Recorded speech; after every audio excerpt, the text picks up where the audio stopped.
Pendiri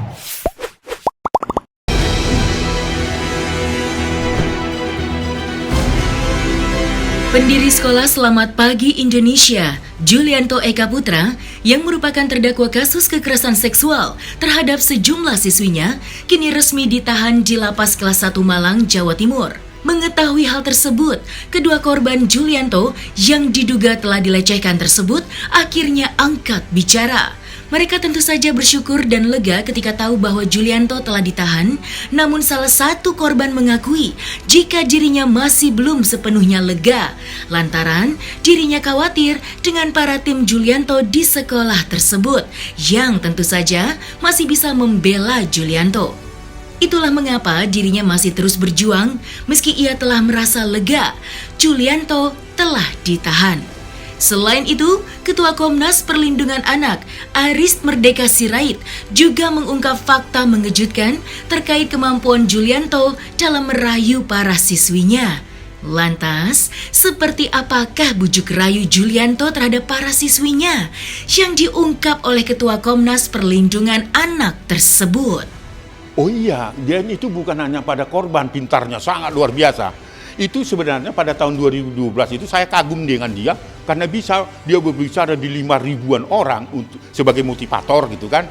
Dan itu bukan hanya pada anak-anak, kepada orang dewasa sekalipun dia sangat betul-betul sehingga dia bisa mendapat dukungan dari donor-donor ya dengan menjual programnya melakukan beasiswa gratis kepada yatim piatu. Dia cukup luar biasa. Nah, kepada anak-anak yang terjadi atau peristiwa itu dialami tidak bisa speak up terhadap itu ya karena ada satu unsur terpenuhnya bujuk rayu, memberikan janji-janji menjadi entrepreneur, kamu bisa jadi orang kaya nanti seperti Koko itu panggilannya ya. Nah, kamu dari kemiskinan bisa naik ke apa, dan itu kan bagi keluarga miskin itu kan sesuatu sangat berarti dan support gitu kan. Dan kebetulan memang diberikan beasiswa, diberikan sekolah gratis, tidur di asrama, makan gratis. Ya, dari keluarga miskin kan ini sesuatu yang sangat luar biasa, kan gitu ya. Cita-citanya dibujuk rayu bahwa akan diberikan tanah, akan menjadi entrepreneur, menjadi pengusaha terkenal dan sebagainya. Itu bujuk rayu. Itu sesuai dengan unsur yang terpenuhi di pasal 82 Undang-Undang 17 tahun 2016, unsur-unsurnya bujuk rayu, tipu muslihat, janji-janji, bujuk rayu, kan gitu. Tidak bisa lepas karena dia betul-betul menganggap bahwa si Julianto itu sebagai bapaknya yang ya pada prakteknya memang dia bisa makan gratis, tinggal di asrama, bisa diberikan kesempatan main teater, main film, ya kan, menjadi tutor di antara mereka. Itu adalah bujuk-bujuk rayunya di situ sehingga mereka tidak mampu speak up terhadap persoalannya. Kita semua dari orang yang nggak berada, kita datang ke situ, kita pengen sekolah, kita pengen sukses, kita pengen balik ke rumah bawa kebanggaan untuk orang tua. Nah, itu yang saya rasakan kalau saya pribadi merasa gagal gitu, sehingga saya nggak pengen itu terjadi ke adik-adik saya. Itu salah satu motivasi yang kuat buat kita terus berdiri sampai sekarang. Dan juga tidak kalah penting, kita bersyukur kita bisa bertemu Pak Aris dan tim yang support kita. Kita tahu perjuangan beliau sampai nunggu prapit itu benar-benar Bapak harus berdiri, nggak ada tempat duduk. Jadi kita bersyukur banget kita ketemu lembaga yang memang menjunjung tinggi hak kita sebagai manusia kayak gitu. Jadi ditambah lagi sekarang kita bersyukur banyak juga orang yang support dari sosial media juga kan, dari YouTube, ketemu Bang Dedi juga seperti itu, sehingga banyak sekali sekarang yang bisa menjadi alasan bahwa kita tetap harus tegar untuk ngelawan kejahatan ini. Yang pertama memang ini nggak mudah banget. Banyak sih alasannya kenapa kita harus bangkit. Salah satunya kita benar-benar tulus hati kita pengen berantas itu supaya adik-adik kita nggak kena. Itu benar-benar kita pengen cut off, nggak boleh lagi adik-adik kita kena. Karena maupun adik kelas saya bahwa JE bisa dihukum semaksimal mungkin begitu, karena sebenarnya apa yang kita sampaikan ini, pelaporan kami itu bukan hanya di pelecehan seksual atau kejahatan seksual, melainkan eksploitasi ekonomi dan kekerasan fisik yang itu nyata terjadi sejak kami masih sekolah dan sampai sebelum pandemi. Nah, seperti itu. Dan juga kami berharap bahwa pendidikan yang ada di Sekolah Selamat Pagi Indonesia dari Diknas Kota Batu sendiri untuk mengontrol. Karena di sana itu saya kurang jarang mengetahui ada yang mengontrol di sana. Kayak gitu. Jadi yang dibilang sama kepala sekolah itu setiap seminggu sekali itu kita nggak lihat itu seperti itu. Jadi kan banyak hal-hal yang ditutupin di sana sebenarnya. Jadi kalau untuk saya pribadi sejauh ini tidak, tetapi korban-korban yang lain atau saksi korban yang lain itu benar-benar mendapatkan ancaman yang memang kita nggak bisa buka di sini. Ancaman itu ya bisa dibilang itu membuat saksi-saksi yang sama kita ini itu takut untuk bersaksi seperti itu. Karena ancamannya bisa dibilang ya kamu kalau kamu kalah nanti kalian akan diancam balik 9 tahun penjara kayak gitu. Nah itu yang buat kita itu tidak semua berani speak up seperti ini karena mereka takut, benar-benar takut itu nyata buat kita, sehingga dengan ditangkapnya JE ini kita bersyukur. Namun sebelum sampai ketok palu nanti kita juga masih terus berdoa dan minta dukungan ke setiap warga negara Indonesia untuk membantu mengawal kasus kita, karena kejahatan seksual ini benar-benar terjadi di sekolah kita. Karena ancaman intimidasi atau pengaruh yang tidak baik itu menimpa kami dan beberapa korban karena dalam satu perkumpulan korban-korban ini ternyata ada satu teman saya yang berada di sekitar saya itu adalah sebagai informannya si JE ini, dan sekarang dia sudah tidak bersama dengan kami.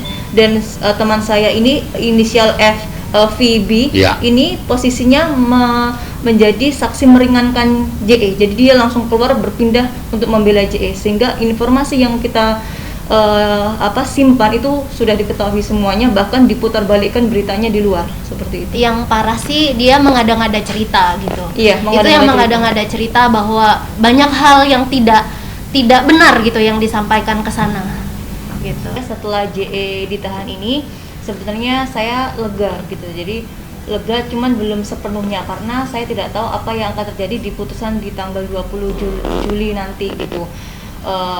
Berbagai macam cara bisa dilakukan oleh JE karena kan timnya JE masih ada di sana.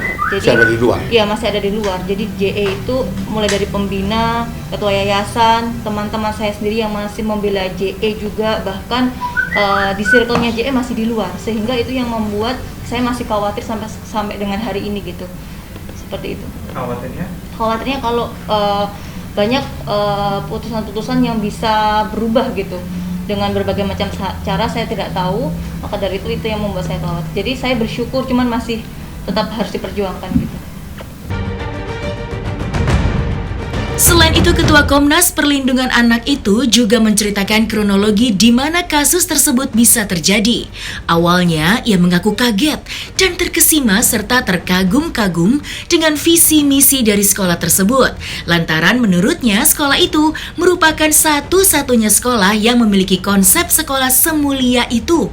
Apalagi ia melihat visi misi sekolah tersebut memiliki visi yang sama seperti yang selama ini Komnas Perlindungan Anak inginkan.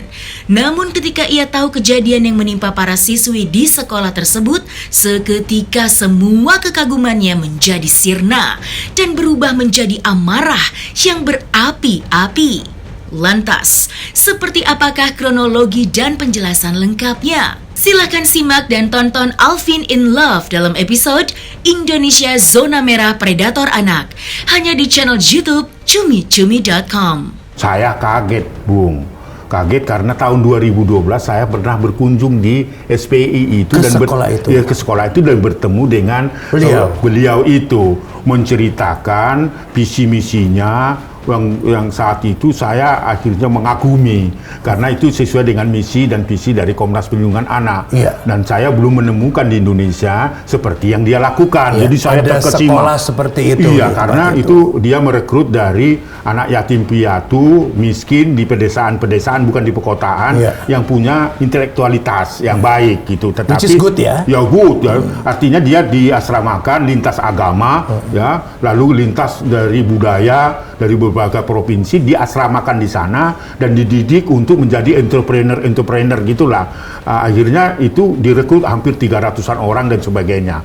Pada tahun 2012 itu kondisi tempat itu masih belum seperti sekarang sudah punya hotel, punya kampung kids dan sebagainya. Tetapi ketika 2 orang yang pernah saya saksikan dia bermain teater pada tahun 2012. Abang pernah menyaksikan mereka main teater? Oh iya.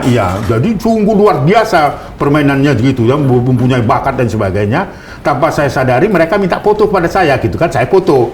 Jadi datang ke kantor dengan foto itu, ada foto saya itu menceritakan kondisi itu yang sesungguhnya saya tidak pernah tahu. Untuk meyakinkan sekolah itu, si Julianto yang sekarang menjadi terdakwa itu membawa ini korban-korban itu untuk take show kemana-mana, termasuk mendapatkan dari salah satu production house yang menjadi hero.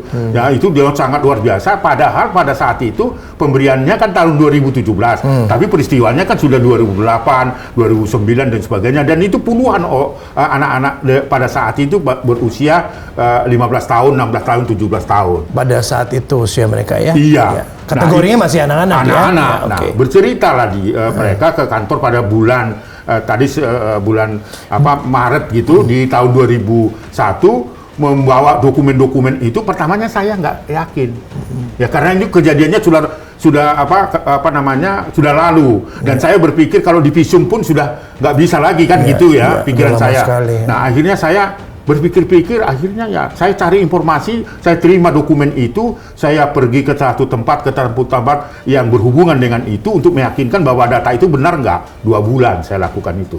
Setelah itu saya diyakinkan bahwa ini patut untuk dilaporkan. Maka di akhir Mei 2001 saya bersama 2 korban ini melaporkan itu ke Polda Jawa Timur. Yang membuat saya marah ketika gelar kasus di Polda Jawa Timur, kembali ke belakang sedikit ya, itu sudah ditetapkan sebagai tersangka. Pikiran saya ketika ditetapkan sebagai tersangka, termasuk korban, bahwa si pelaku itu harus ditahan. Karena pada gelar kasus itu ancamannya adalah pasal 82 dari Undang-Undang 17 tahun 2016 yang dapat dihukum di atas 5 tahun dan bahkan hukuman mati gitu kan. Kok ini nggak ditahan? Nah ketika saya tanya, itu karena kooperatif. Nah itu alasan apa? Itu tidak lazim karena ketika dia dinyatakan tersangka kemudian juga ditindaklanjuti menjadi terdakwa, dia patut untuk ditahan supaya tidak menghilangkan alat bukti, tidak melarikan diri dan tidak mempengaruhi saksi-saksi gitu loh. Nah ternyata harapan saya itu buyar gitu. Ini menjadi presiden buruk gitu. Padahal di peristiwa-peristiwa yang saya tangani itu langsung ditahan, termasuk misalnya Heri Hirawan yang ada di Bandung, bersama teman-teman saya perwakilan Komnas di Jawa Barat itu langsung ditahan dan dituntut dengan maksimal. Nah, sekarang ini sampai akhir sidang kemarin itu tetap masih melenggang begitu aja, dan akhirnya saya berinisiasi bertemu dengan Ketua Pengadilan Negeri Malang. Tetapi jawabannya mengecewakan saya karena apa? Yang menentukan ditahan atau tidak ditahan adalah majelis hakim. Loh, ini ada apa? Kooperatif yang dimaksud apa? Akhirnya saya menyimpulkan kooperatif tanda petik gitu kan.